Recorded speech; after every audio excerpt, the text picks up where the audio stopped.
Rated PG, patnubay at gabay ng magulang ay kailangan sa mga batang manonood.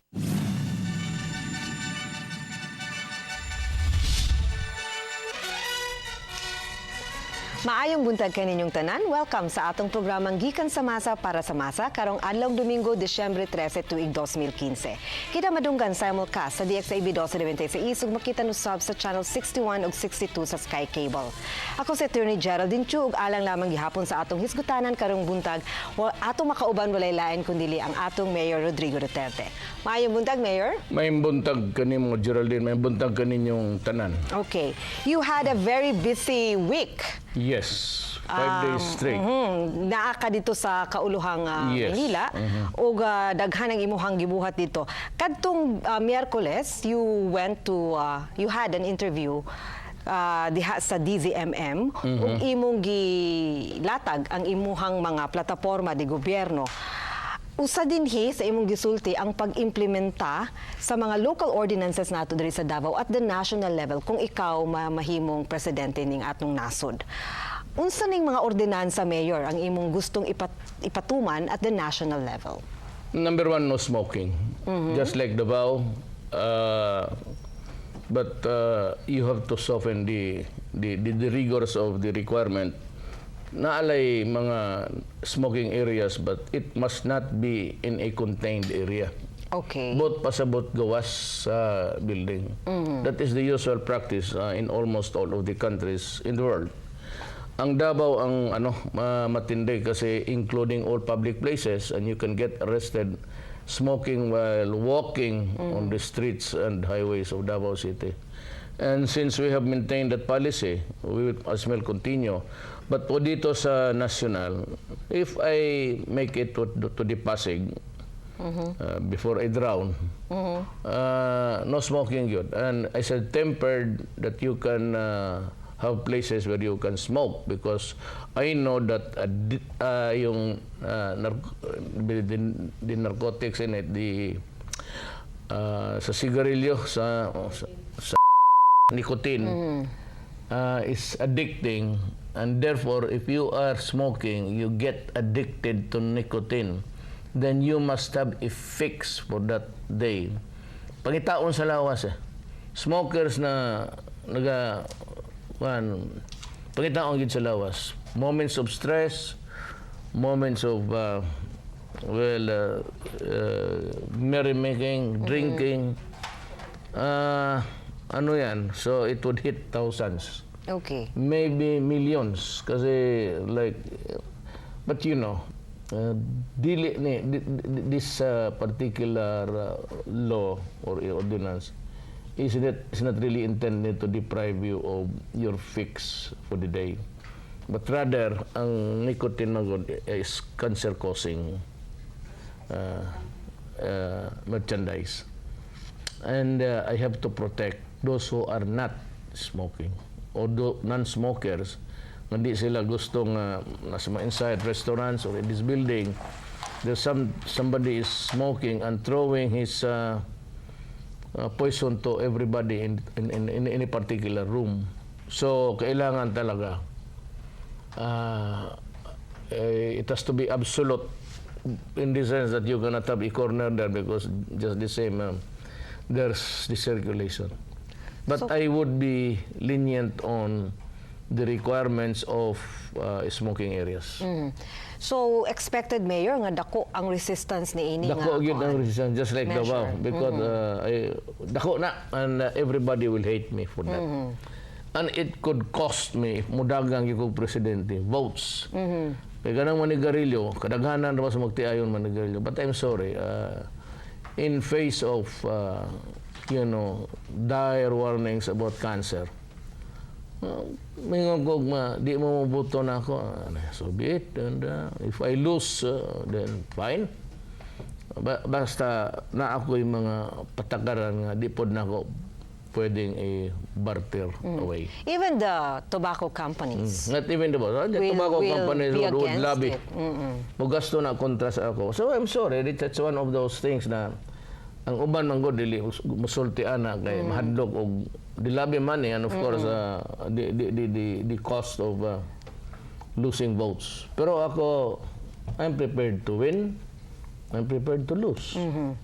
If there's a cause that would cause my candidacy, fine. That is what fate awaits you. Aside ana mayor, unsa pang laing ordinansa? Smoking, firecrackers, the firing of guns, daghan naman ang sige gadlok. So, kanang firing of guns, what goes up must come down. And you know that if you are firing your firearm in a place where there's a lot of habitation, you can always possibility of kill a human being. I will make it mandatory. It could be homicide or murder. So, kung ana siya mayor, that would be during Christmas and New Year Christmas celebration. celebrations. Dili na moments of magpaboto. lahat ng mga Absolutely prohibited na mayor ang pagpaboto mga firecrackers. But you're not supposed to fire your guns. You must be an Pero firecrackers. That's lunacy, ha? Firecrackers. Firecrackers rin. Oh. Oh, so kung hindi ka Wala tayong compromise, ana. Like, there's a public display of fireworks. In the meantime, nagkagay dito. Regulated or sponsored by the government Because itself. you can see the products, they're coming from what? There's not even a guarantee that yung injury, this has been expected by... Wala any time they can hurry can always manufacture a firecracker and it can go wrong. As it will go wrong, as the Morphilo says, what can go wrong will go wrong. So, Silent Night, Holy Night, napuntaan ni pag Christmas o Look, New Year Mayor, the entire country. Silent night because Jesus was or is born. Okay. Ang bata, makurat na og buto. And then she will cry. Do you want Jesus Christ to cry? Kaya mo pabutan eh. So it should be a silent ang Ginoo natulog. Gipanganak man siya. Holy Week, namatay na ang Ginoo. Ayaw sa pa. Silence. Sa ubang panahon,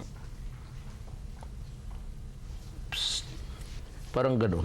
Okay, remember the fine, Mayor. Remember the fine. Ang No. curfew, how about Wala akong fine. How about curfew? It should be para may to put more teeth in the law. Okay. To the law, into the law. It has to be, you must go to prison. Dili ang probation. Well, even for 3 days, you have to go to prison. Kanang nagpabuto, kanang mga 1 month, nag-violate 1 day okay. to 6 months. Para kagaya ng drunk driving, speed limit, everything, you go to prison. Okay. You must spend time in prison. Karon, Para pag himuato matagal. na, wala na madak, wala na magbino, hanggang mapriso ka. Pagkahugor ba na yung mga prisuhan, naidaghang, ginoo ko gatapok. Lutaw-lutaw. So the speed limit, Speed limit, imong ganun ipatungan rin. nationwide, Yes, the I may ask curfew, Congress, curfew sa minors, mandatory. Mandatory ang curfew sa minors. Then, I will work for the repeal of the Pangilinan law. okay. Let's go back to the old law. Below 9, above 9, below 12, above 12, below 16, and determinate sentence law, and we will establish, I will build correctional facilities. They will not go out. If they commit a crime, they are arrested and prosecuted, and if it's serious, they will be prosecuted as adult offenders. Then they spend time. Now, if the court finds that he has rehabilitated himself fully well, then the records are exhumed. Parang wala siyang... But they have to go to prison. Every minor, above 9, below 12, may malisya kayo, you rape, you kill people, that's with malice. Yung pagkain siguro pwede. Yung mga awat, ay magnanakaw dahil gutom, I can let you go for that. But itong acts of lasciviousness, yung mga with malice, mga awat mapatay, you have to go to prison and you will stay there. And I really do not care if you grow old there inside. Speed limit, drunk driving, under the influence of drugs, shabu, the minimum sentence is 6 years and 1 day up. You must go to prison. Pagkalasing ka, nag-drive ka, nakasyabu ka, you have to go to prison. You'll have to pay for the life that you took. So, wala na yung tatanggalin ko yan sa probation law. The only way really to command obedience ngayon is for you to face the sanctions. And the sanctions are really go to prison. Okay. Niadtong Martes, Mayor, niadto po ka sa COMELEC office dito sa Kauluhang, Maynila to reaffirm And ang inyong candidacy. before that, pati itong liquor ban. There's always a time for drinking. There is always a time to sleep, a time to be hospitalized because of drinking, a time to die of cancer because of smoking, a time to get drunk, and it cannot be until the wee hours in the morning. There has to be a compromise there. It's either 1, 2, or basta 3, wala na. Okay. All entertainment houses must be closed by 3 o'clock in the morning. Alam mo kasi yung smoking, pati sabi nila exclusive for smokers only, but how about the waiters inside? How about the cashiers, the singers, the entertainers? For all you know, they get cancer because you are smoking. So, yan. Bakit ko ginagawa yan? Para sa kapakanan ng Pilipino.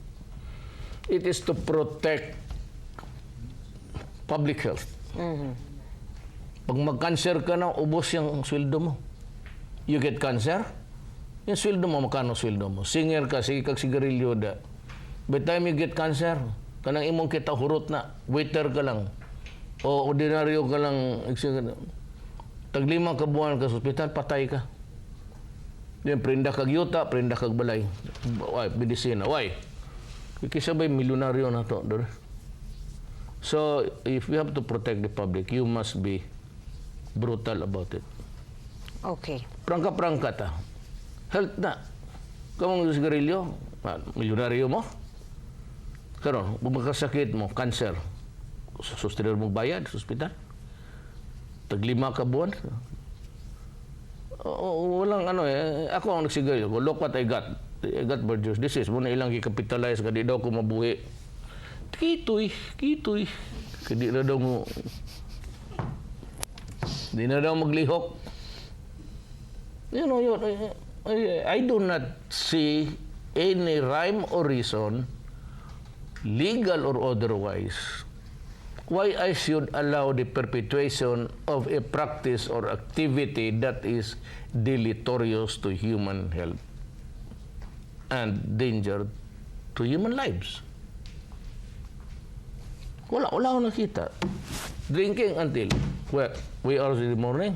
Trabaho ko yan nung estudyante ako. Kaya ako high ko sa 78, 79.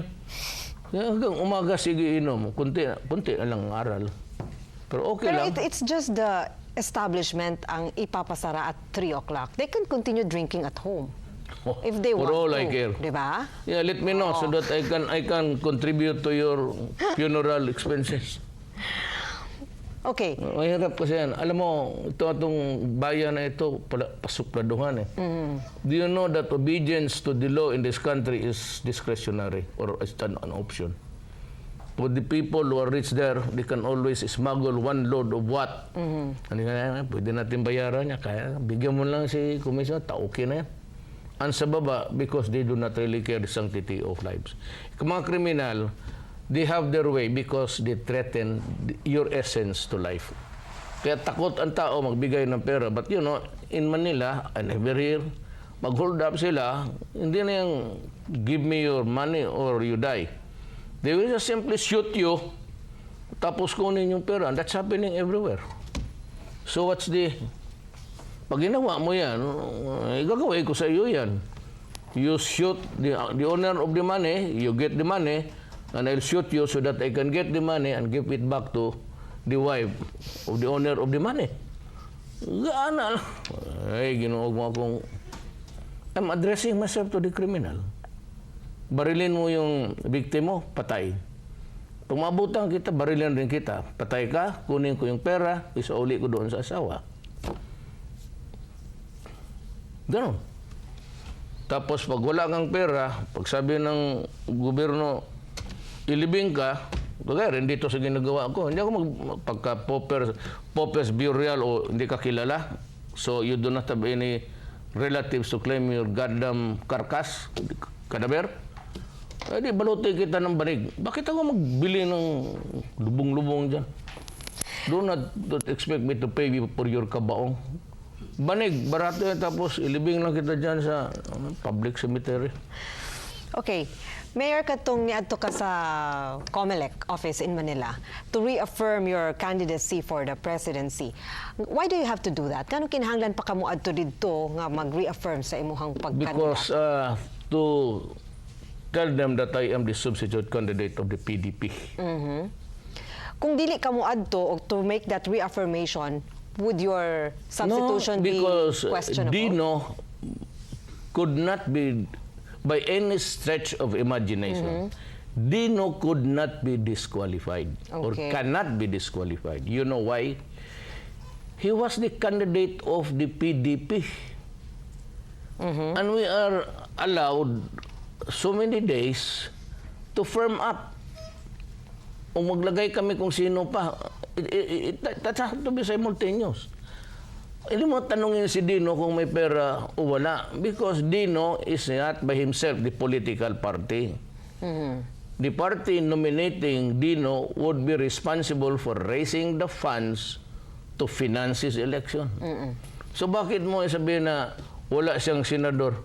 Ano, buot ka man o ayaw niya ng senator. Is there a law which says that you have to complete a slate of 12? Kaya sige daw. Show me a law which says that ang sinabi lang kung walang pera, nuisance, how could be nuisance? How could PDP be in nuisance to the country? Hindi mo ba alam na tatay ni Presidente Aquino PDP laban?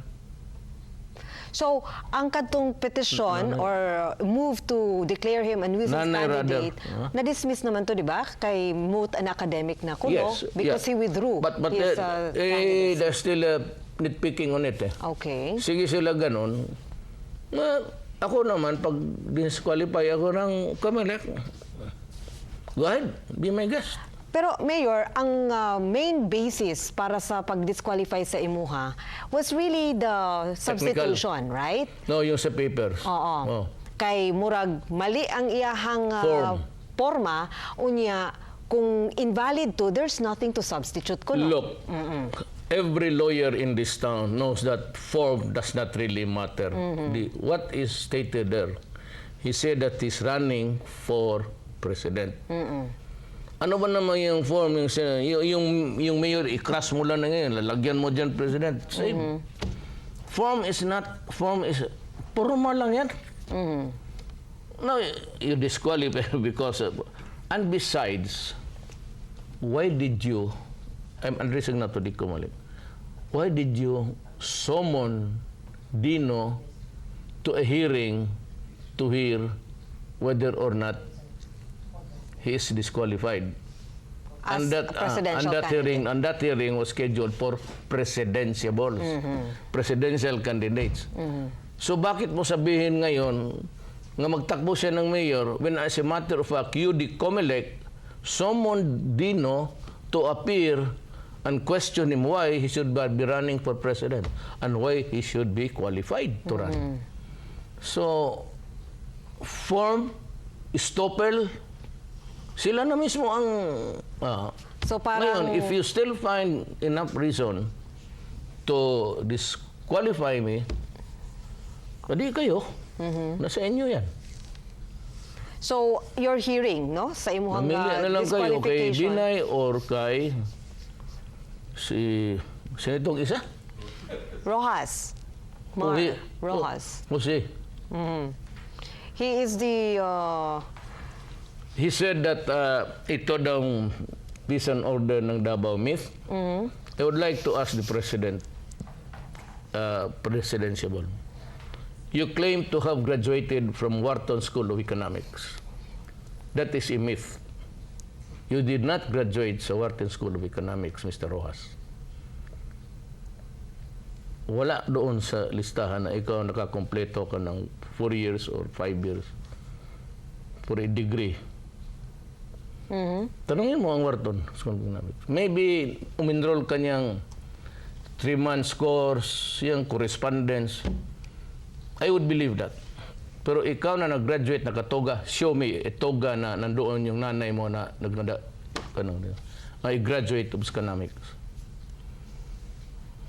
Okay. Tapos sabihin mo sa akin na, Miss, well, it is not for you to say that. It is for the Davaoenos to tell us what it is all about. I never claim to be the author. And secondly, bakit sabihin mo the reports that you cited? Akala ko ba ikaw yung DILG? Kami operations lamang. Sige, dito kayo magpatrol. But all others, the submission, I do not even have a copy of the blatter every day or of the journal. Ikaw yung may hawak ng pulis. Bakit hindi mo ang pulis sa Davao kung talagang mabigat yung krimen? Either binulagan ng pulis mo, ito naman ang ginawa, or you were treated as a trust by the police.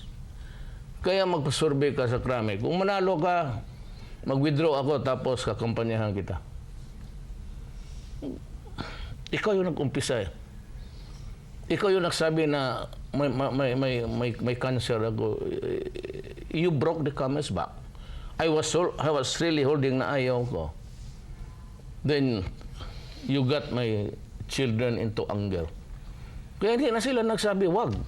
Go ahead. Just do it. Bye. Galit sa publicist mo. Ikaw yun eh. Okay.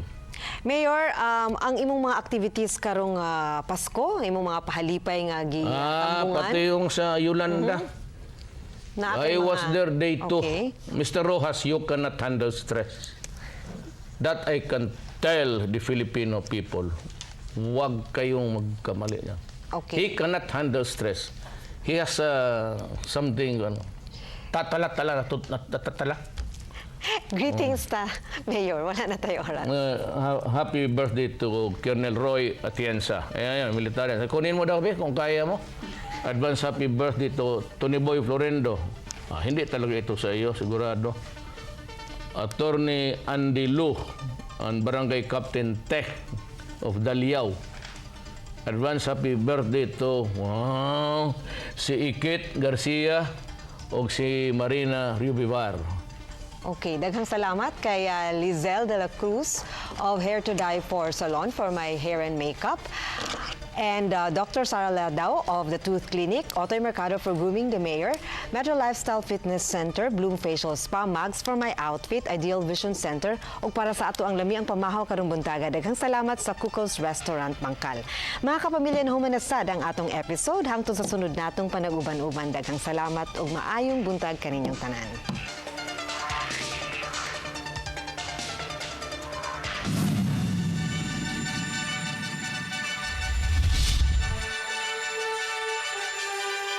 Kung nananapatong mag-ibang-ibang